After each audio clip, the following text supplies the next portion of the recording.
குடும்பத்தோட கூட பாத்தீங்க அப்படின்னா அண்ணன் தம்பியா இருந்தா கூட நான் நல்லா இருக்கணும் தான் நினைக்கிறானே தவிர உடன் பிறந்த அண்ணன் நல்லா இருக்கணும் நினைக்கிறானா? கிடையாது.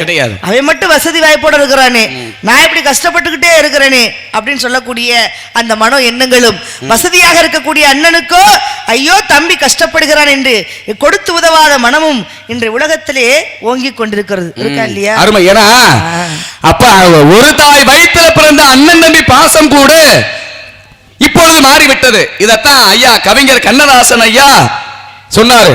அண்ணன் என்னடா தம்பி என்னடா அவசரமான உலகத்திலே ஆசை கொள்வதில் அர்த்தம் என்னடா காசில்லாதவன் குடும்பத்திலேன்னு. இது ஆனால் கண்ணதாசன் ஐயா எழுதினது அவர் சொந்தமாக சொந்த அண்ணனுக்கு எழுதினாரு. ஒரு நேரத்தில் அவர் இருக்கும் பொழுது தீபாவளி வருகின்றது. அப்ப கண்ணதாசன் கிட்ட காசு பணம் இல்ல, பெண்களை பிள்ளைகளுக்கு துணிமணி அப்ப எல்லாமே வாங்கணும் அப்படின்னு பணம் இல்ல. அவர் கூட பிறந்த அண்ணன் கிட்ட போய் ரொம்ப கேட்கல, வெறும் 500 ரூபாய் கேட்டாரு.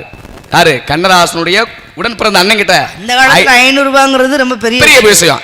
அப்ப 500 ரூபாய் கேட்கும் பொழுது அவர் திரைப்பட தயாரிப்பாளர், அவர் பணம் இல்லாம இருக்குமா? ஆனா சொல்லிட்டாரு, இப்ப நானே பணம் வாங்குறதுக்காக உங்ககிட்ட கிளம்பி வர போனேன், நீ என்கிட்ட வந்துட்டியா அப்படின்னாரு.